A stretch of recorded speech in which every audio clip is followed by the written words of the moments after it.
toi pour cette nouvelle vidéo. Cette fois, nous sommes en chimie sur le chapitre qui porte le nom couple acide-base. Donc, nous allons, comme d'habitude, expliquer un exercice corrigé en chimie sur le chapitre couple acide-base. Sans plus tarder, nous allons commencer l'exercice. Exercice de chimie, chapitre couple acide-base. Une solution d'acide benzoïque C6 de formule C6H5COOH de concentration molaire volumique 10 puissance moins 2 mol par litre à un pH égal à 3,1. On dit en petit 1 de calculer la concentration des espèces chimiques en solution et on demande si l'acide benzoïque est-elle faible ou fort, et on dit de justifier. Petit 2, on nous dit d'écrire l'action de l'eau. Bon, on veut dire l'équation de la réaction de l'eau sur l'acide benzoïque et écrire les couples acide-base en solution. Petit 3, on dit de déterminer le coefficient d'ionisation. Après, on prélève 10 cm3 de la solution à 10 de concentration 10 puissance moins 2 mol par litre que l'on complète avec de l'eau à 1 litre. Le pH de la solution obtenue est égal à 4,1. On vient en petit cas de calculer la concentration des espèces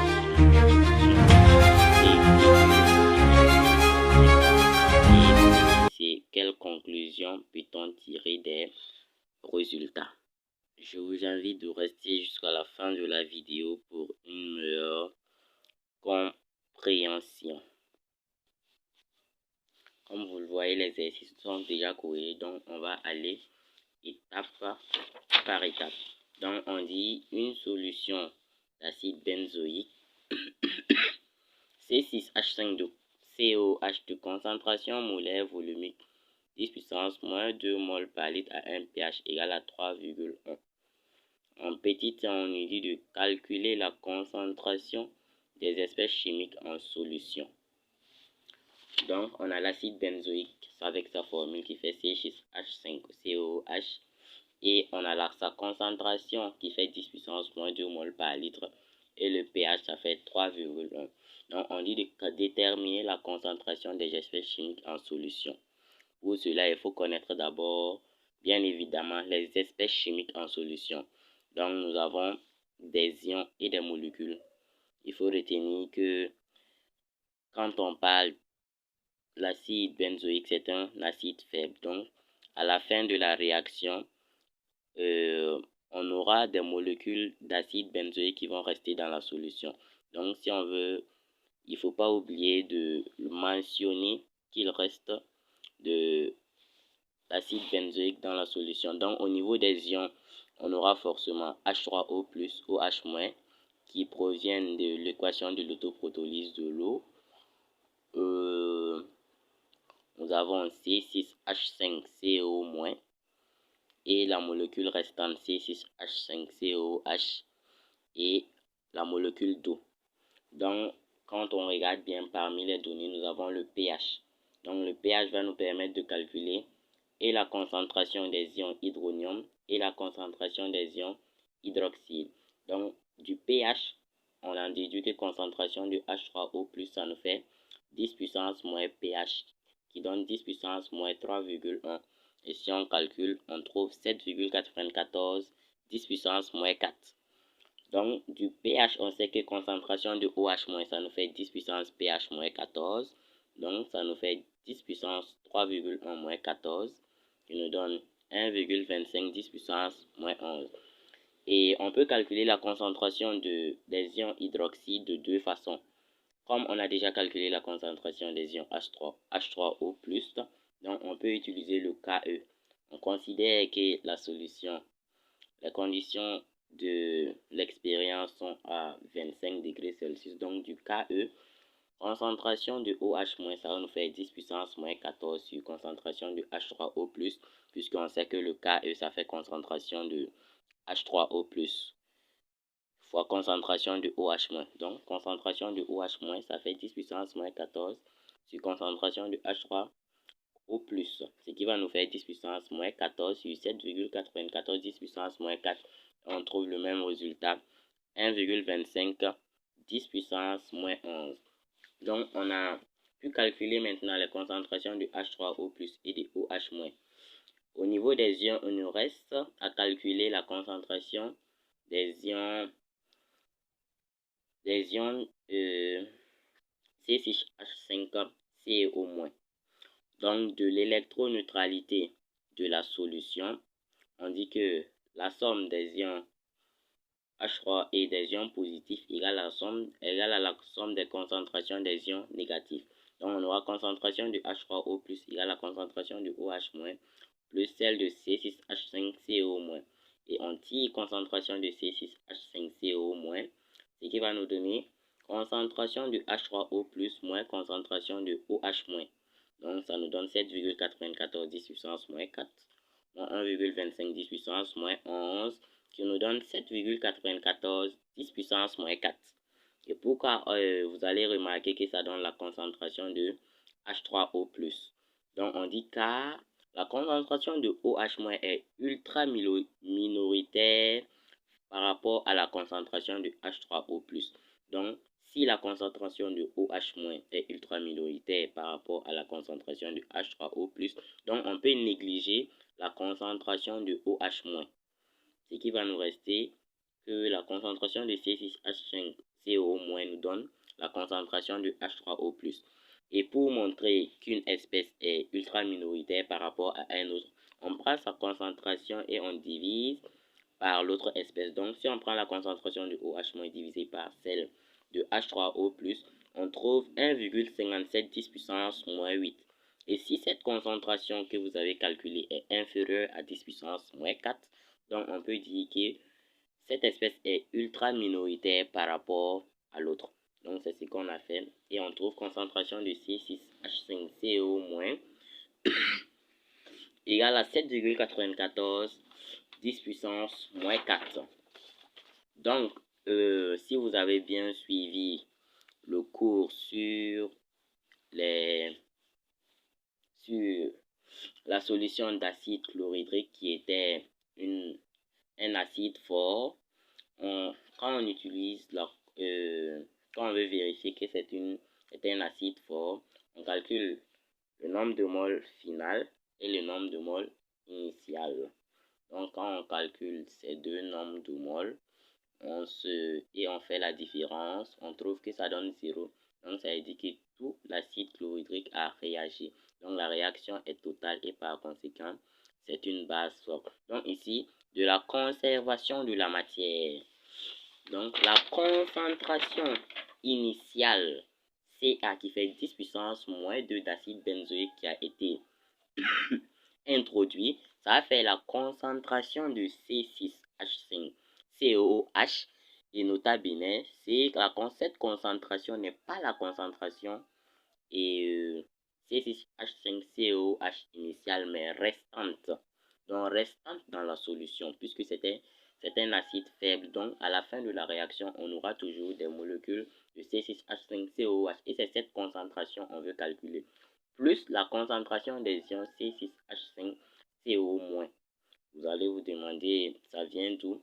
Quand on va écrire l'équation, on verra que C6H5COOH dans l'eau va libérer des ions C6H5CO-. Donc, du coup, la concentration C6H5CO- correspond à la quantité de l'acide benzoïque qui a réagi. Donc, la concentration introduite, ça va être la concentration restante plus la concentration qui a réagi. Donc, quand on veut la concentration restante, ça fait la concentration initiale Ca moins la concentration réagie qui correspond à la concentration C6H5CO-. Donc, quand on calcule la concentration C6H5COOH, ça nous fait 10 puissance moins 2 qui est la concentration initiale d'acide benzoïque moins la concentration C6H5CO- qui fait 7,94 10 puissance moins 4. Et ça nous fait 9,2 10 puissance moins 3. Donc, nota bene, la concentration C6H5COOH est celle restante dans la solution, pas celle initiale. Donc, faites très attention. Donc, on demande si l'acide benzoïque est faible ou fort. Donc, vous avez bien vu, je vous ai bien dit que la concentration C6H5COH est celle restant. Donc, on a calculé sa concentration, on se retrouve avec 9,10 puissance moins 3. Donc, ça veut dire qu'il reste toujours des molécules de C6H5COH dans la solution. Donc, cette concentration étant différente de 0, la dissociation de l'acide benzoïque est partielle. Donc, comme elle n'est pas totale, ça veut dire que c'est un acide faible. Donc, pour montrer que l'acide benzoïque est un acide faible, il y a autre méthode. Le pH qu'on a donné au début, retenez que ça, c'est le pH pratique qui fait 3,1. Donc, à travers vos calculs, vous pouvez calculer le pH théorique qui nous fait moins log fois la concentration de Ca. Donc, ça fait moins log de 10 puissance moins 2. Et on trouve 2. Et vous comparez ces deux pH-là. On va se rendre compte que le pH théorique qu'on a calculé qui fait 2 est inférieur au pH pratique qui est 3,1. Donc, c'est un acide faible. Une troisième méthode, comme on sait que la concentration de C6H5CO- est celle réagie, si on divise cette concentration par celle introduite, si ça donne 1, ça veut dire que ça a totalement réagi. Et si c'est différent de 1 ou inférieur de 1, ça veut dire que ça n'a pas totalement réagi. Donc vous calculez la concentration, vous pouvez aussi calculer la concentration de C6H5CO- divisé par la concentration initiale et on se retrouve avec 7,94 puissance moins 6 qui est inférieur à 1. Donc, c'est un acide faible. Donc, on dit en nota bene, si la réaction est totale, la concentration de C6H5CO- serait égale à la concentration de Ca, ce qui n'est pas le cas ici. Donc, c'est un acide faible. Maintenant, en petit 2, on dit décrire l'action et l'équation de la réaction de l'eau, sur l'acide benzoïque. Donc, l'acide benzoïque est de formule C6H5COH. Quand on met dans l'eau, vous voyez qu'on a mis deux flèches. Donc, ça veut dire que la réaction est réversible. Elle n'est pas totale. Ça nous donne des ions C6H5CO- plus H3O+. Maintenant, on dit écrire les couples acide-base en solution. On dit il faut connaître d'abord les définitions. On dit par définition, selon Bronsted, un acide est un corps ou une espèce chimique qui est capable de céder un proton H+. Et celui qui est capable de capter ce proton est appelé une base. Donc, quand on regarde très bien, quand on veut donner les couples acide-base, on met toujours les acides en premier, ça veut dire ceux qui vont perdre, ceux qui vont céder leur proton H+, et après maintenant on met la base, c'est-à-dire celui qui va capter le proton H+. Donc si on regarde bien, si vous voulez déterminer les couples acide-base, il faut d'abord identifier les espèces chimiques qui se ressemblent, la formule des espèces chimiques qui se ressemblent. Donc on voit bien que vous voyez que j'ai fait des accolades, j'ai mis 1, 1', 2, 2'. Donc C6H5COH, on verra très bien que cette espèce chimique, la formule de cette espèce chimique ressemble à celle de C6H5CO-. Donc vous savez déjà que ce sont eux qui vont constituer votre couple acide-base. Mais lequel est l'acide, lequel est la base? On a dit que l'acide, c'est celui qui est capable de céder un proton H+. Donc, c'est celui qui est capable de céder un proton H+. Donc, ici, on a eu le couple acide qui fait C6H5COH et C6H5CO-. Donc, vous voyez bien que si le C6H5COH perd un proton H+, donc on aura C6H5CO-, puisque l'hydrogène en partant va laisser sa charge négative. Donc, comme c'est C6H5COH qui va perdre son proton, c'est lui qui sera l'acide. Et l'ion qui sera formé sera la base conjuguée. Donc, on dit que si un acide perd un proton, l'ion formé est sa base conjuguée. Donc, ça fait C6H5COH bar C6H5CO-. Donc, C6H5CO- est la base conjuguée de l'acide C6H5COH. Donc, ça, c'est le premier couple acide-base.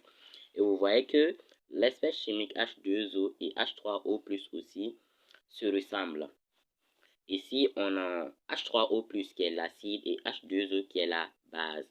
Donc, on voit bien que si la molécule l'ion H3O+, perd un proton H+, on aura une molécule H2O, puisque le nombre d'hydrogène sera diminué de 1 et on aura H2O. Donc, comme c'est l'ion hydronium qui perd un proton, donc c'est l'acide. C'est lui qui est l'acide et c'est lui qui sera mis en premier. Donc, quand il perd un proton, le corps que ça va donner est sa base conjuguée. Donc, c'est ça qui sera base. La base, donc on aura le couple acide-base H3O+, qui est l'acide, et H2O. En petit 3, on nous dit de déterminer le coefficient d'ionisation de la solution. Donc, le coefficient d'ionisation alpha, ce n'est que la concentration de C6H5CO-, c'est-à-dire la concentration réagie, divisé par la concentration de C6H5COH, ce qui va nous donner 7,94 10 puissance moins 6. Donc, on avait déjà calculé les concentrations. La concentration de C6H5CO-, ça nous faisait 7,94 10 puissance moins 4. Donc, on va diviser par la concentration de C6H5COH qui correspond à la concentration initiale qui fait 10 puissance moins 2. Donc, on fait la concentration réagie sur la concentration introduite pour avoir le coefficient d'ionisation ou encore le coefficient de dissociation. Donc, on aura 7,94 10 puissance moins 4 divisé par 10 puissance moins 2. Donc, ce qui va nous donner 7,94 10 puissance moins 2 plutôt, puisque on aura 10 puissance moins 4. Si le 10 puissance moins 2 monte, ça sera 10 puissance moins 4 fois 10 puissance 2, qui nous donne 10 puissance moins 2. Donc, il y a une erreur au niveau du résultat, ça fait plutôt 7,94 10 puissance moins 2. Partons pour une petite pause. Donc, parlons de l'actualité. On remarque qu'au Burkina Faso, le président Ibrahim Traoré veut digitaliser la plupart des trucs. Bon, il dit que ça va permettre de lutter contre la corruption. Je vous demande si vous êtes de cet avis. D'où ce présent sujet de dissertation. La digitalisation permet-elle de lutter efficacement contre la corruption? Donc, c'est un sujet où vous pouvez débattre, faire des commentaires, etc., etc. Et on continue. Maintenant, en petit 4, on dit on prélève 10 cm3 de la solution à 10 puissance de la solution qui est concentrée à 10 puissance moins 2 mol par litre. C'est-à-dire on a prélevé maintenant 10 cm3 de la solution d'acide benzoïque qu'on va compléter avec de l'eau jusqu'à 1 litre. Ça veut dire que le volume final est 1 litre. Maintenant, le pH de la solution obtenue est égal à 4,1. On dit en petit a de calculer la concentration des espèces chimiques en solution. Petit b d'en déduire le coefficient d'ionisation. Et petit c, quelle conclusion peut-on en tirer des résultats? Donc, comme nous l'avons fait la fois dernière, si vous avez le pH, du pH vous pouvez trouver la concentration du H3O+, la concentration des ions OH- de deux manières, à partir du KEE du pH, et de l'électroneutralité. Vous cherchez la concentration des ions C6H5CO- et de la conservation de la matière, vous déterminez la concentration de la molécule de C6H5 de l'acide benzoïque restante dans la solution. C'est celle qui reste dans la solution, pas celle initiale. Donc, vous avez vu d'abord que j'ai écrit dans la dilution le nombre de moles est conservé.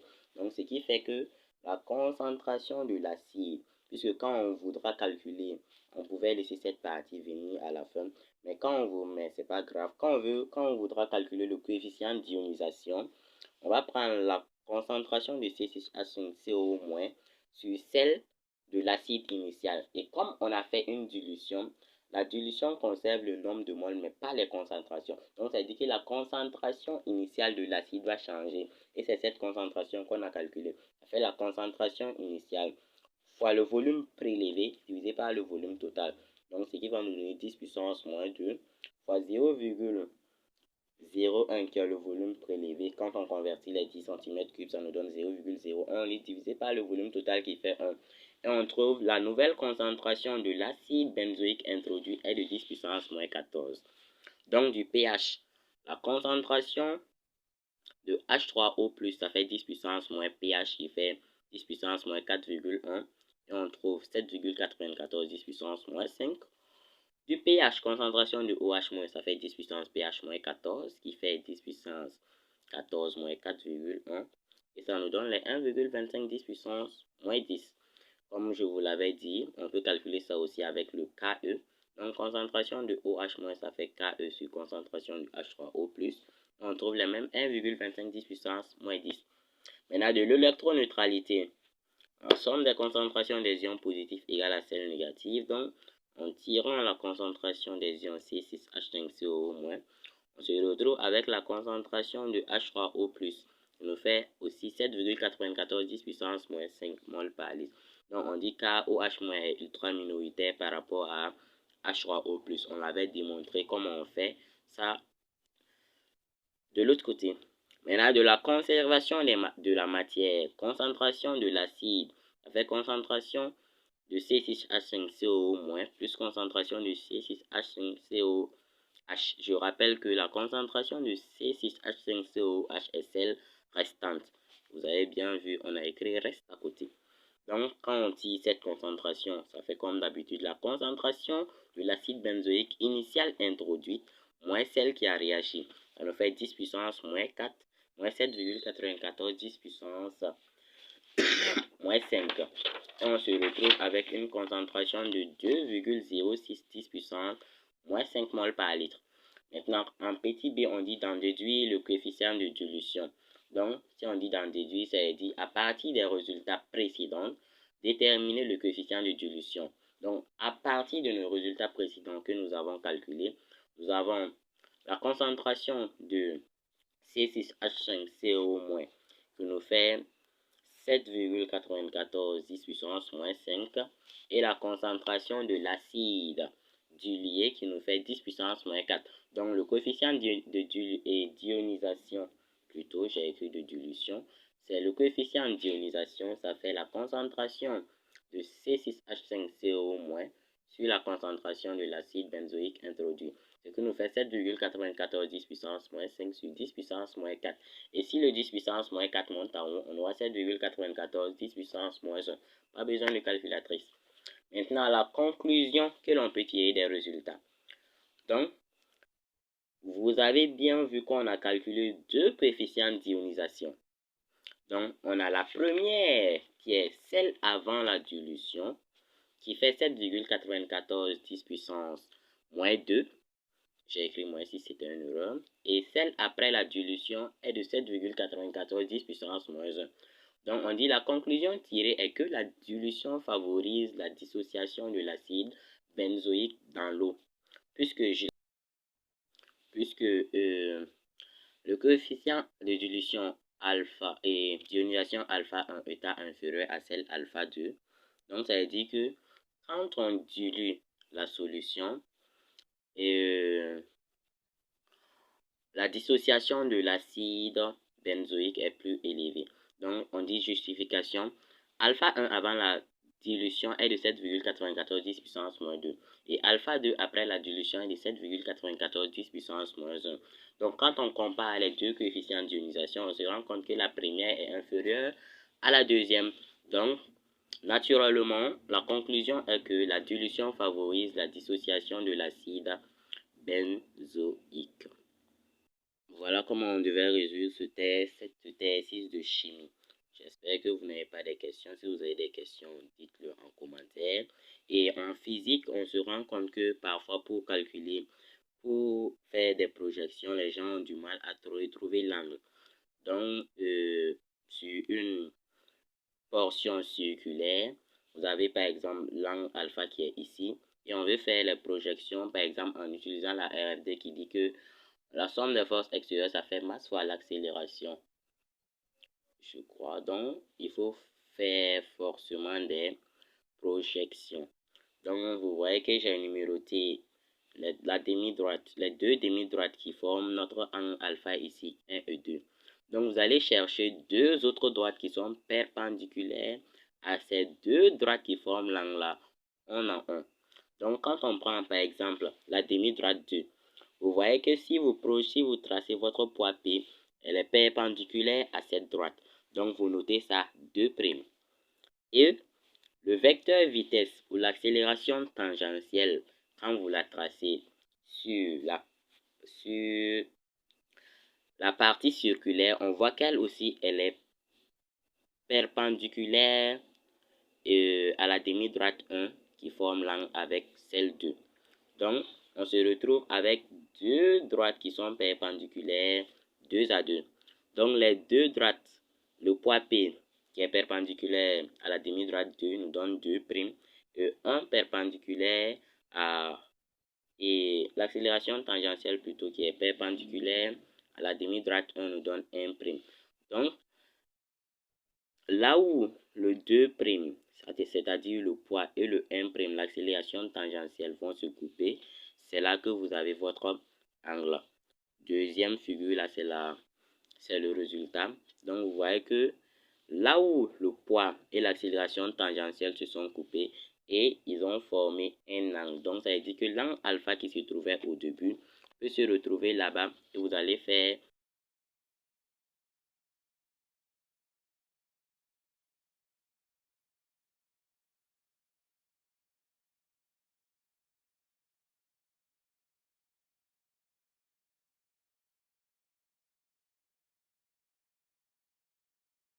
interne. Si vous la projetez sur l'accélération normale, vous aurez sinus.